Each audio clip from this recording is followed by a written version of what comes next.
আমাদের পূর্ব ঘোষিত এই কর্মসূচি দুঃখের বিষয়টা আজকে গণতান্ত্রিক দেশে, এর দেশ তো পরাধীন নয়, এই গণতান্ত্রিক দেশে একটা দাবি নিয়ে আদিবাসী কুর্মী সমাজ তাদের লং পেন্ডিং ডিমান্ড, আমরা পুরো ব্রিটিশ পিরিয়ডে আমাদেরকে এসটি বলা হয়েছে, সেই ডিমান্ড নিয়ে আজকে আমাদের সহযোগিতা পাইলাম নাই সরকারের এবং সরকার প্রসিত পুলিশ, তবু কিন্তু আমরা লড়াই করছি। ওদের উচিত ছিল আমাদের এই যে আমাদের আবেদন অর্থাৎ কুর্মী জাতির জাতিসত্তা, এটা তো সরকারের কাছে পৌঁছানো। আজকে এত জায়গাতে হলো গোটা ঝাড়খণ্ডে, সেখানে কোনো রকমভাবে পুলিশি সক্রিয়তা দেখা যায়নি, অথচ তুলে দিল। আর এখানে আমাদের 18 তারিখ থেকে এদের চলছে পুলিশি মিছিল, জুলুস, হুমকি ধমকি। গাড়ি যারা করেছিল তাদেরকে ডেকে বন্ধ করা হয়েছে। আমাদের নেতৃত্বকে আগে বলেছে তোমরা যাবে নাই, তোমাদের অসুবিধা হবে, আমরা করতে দিব নাই। এরা করতে দিব নাই, নেতৃত্বকে ধরে রেখেছে, নেতৃত্বকে ধরার চেষ্টা করছে, তোমরা কোথাও যাবে না, বিভিন্নভাবে হুমকি ধমকি চমকি। সেটা প্রমাণ হয়ে গেল 19 তারিখের রাতে গাড়িগুলা রেল লাইন থেকে অনেক দূরে ছিল কাঁটাডিয়ে, গাড়িগুলোর কাঁচ ভাঙা হইল কেন, গাড়ির বেগ থেকে করা হইলো কেন, গাড়ির উপর আঘাত কেন হইলো, গাড়িগুলোকে কেন মারছে? এখানে পুলিশ সক্রিয়ভাবে থাকে এই ধরনের ঘটনা ঘটাইছে। এবং এছাড়া আজকে আমি বলবো যে আমাদের কোরসিলার কাছে জিউদারু চাডি গ্রাম, ওইখানে প্রথমেই ওরা আমাদের কোনো নেতৃত্ব সেখানে ছিল তাকে ধরতে চায়। কী জন্য যাবে ওইখানে, ওই গ্রামে যাবে কেন? ও আমরা বলুন না আগে, তাহলে আদিবাসী কুর্মী সমাজের নেতৃত্ব মাওবাদীর মতন ট্রিট করছে আমাদেরকে। এক্সট্রিমিস্ট বলুন, যে মানে কুর্মী সমাজ, কর্মী মানে কুর্মী লোক মানেই ওকে মারো আর ধরো, এই তো মুশকিল কাণ্ড। আমরা আদিবাসী কুর্মী সমাজ এর আগে বিগত দিন আমরা 6 দিন রেল টেকা করেছি, আমরা কী দিই, আমরা 5 দিন রেল টেকা করছি, আমরা কী দিয়েছি, কী অন্যায় করেছি? আমরা ওখান থেকে একটা লোহা, আমরা ওখান থেকে একটা মানে পাথর নিয়ে আসি নাই, আর আমাদের উপর এইরকম আক্রমণ কেন হলো? তার আগের দিন কেন প্রত্যেক জায়গায় পুলিশি করে সমস্ত নেতৃত্বকে উঠানো হয়েছে, প্রত্যেক নেতৃত্বকে। আজ মানবাজার থেকে একটা লোক আসতে পারে নাই, আমাদের বান্ধব থেকে লোক আসতে পারে নাই, মানবাজার 2 থেকে আসতে পারে নাই, আমাদের পুরুলিয়ার আমাদের কাছাকাছিগুলো না কাছে কি নামে সব জায়গায় এরকম করেছে। এত বড় এরকম ভূমিকাটা কেন? ওটা শুধু নয়, নারীর উপর অত্যাচার, যেটা নাকি সবচেয়ে স্বাধীন দেশ, সেটা আশা করতে পারি। আমাদের নারীদের উপর অত্যাচার, চ্যাংদোলা করে নিয়ে যাচ্ছে, ছবিটা দেখলাম। আমাদের একটা বাচ্চাকে মারা হয়েছে, তাহলে শিশু, মহিলা কেউ বাদ যায় নাই। মানে কলেজের ছাত্র, ও যাতে ছিল ঘর, ওকে পাইছে, ওকে ঢুকে নিয়েছে। আমি রিকোয়েস্ট করলাম এসপি সাহেবকে, এবং আরও রিকোয়েস্ট করছি, এসপি সাহেব আপনি কিন্তু আপনার পুলিশকে ঠিক করুন। আপনাকে কী খবর দিচ্ছে?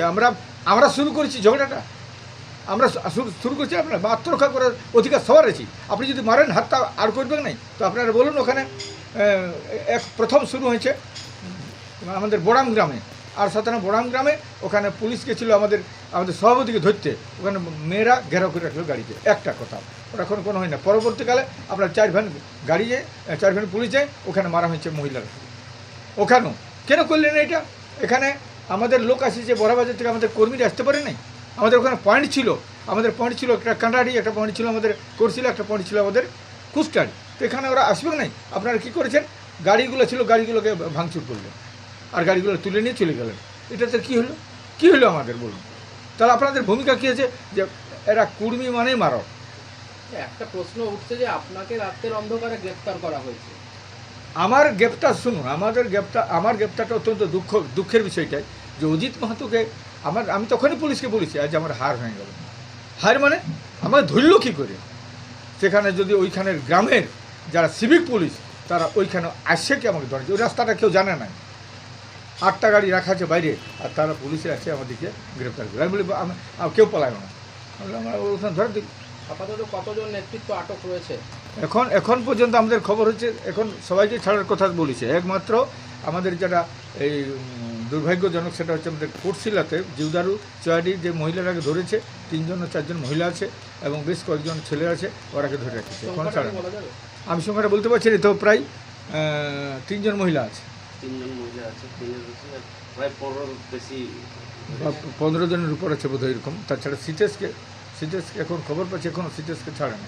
সিটেসে পুরুলিয়া 2-এর ওই যে আমাদের নেতা, সিটেসকে ওনাকে ধরে আনিছে, ওকেও ছাড়ে না। তো আমরা এখানে ইন টোটাল এই যে প্রতিবাদ, এই যে ধিক্কার, এই পুলিশের কাছে, পুলিশের যে বিরুদ্ধে এই ধিক্কার আর এই সন্ত্রাসের বিরুদ্ধে অতি সক্রিয়তার বিরুদ্ধে আমরা আগামী 25 তারিখ আমরা ট্যাক্সি স্ট্যান্ডে আমরা জমায়েত করব এবং ধিক্কার সভা করব।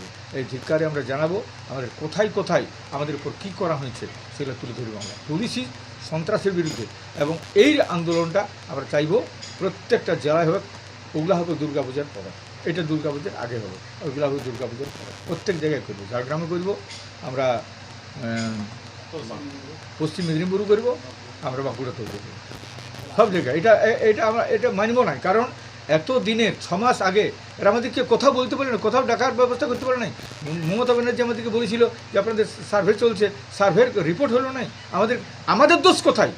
আমাদেরকে অগত্যতা নামতে বলছে, আমরা তো চাইছিলাম না। তার আগে থেকে আমরা অনেক বক্তব্য ভাষণ বলেছি, আমাদের চাই নাই আমরা এইভাবে।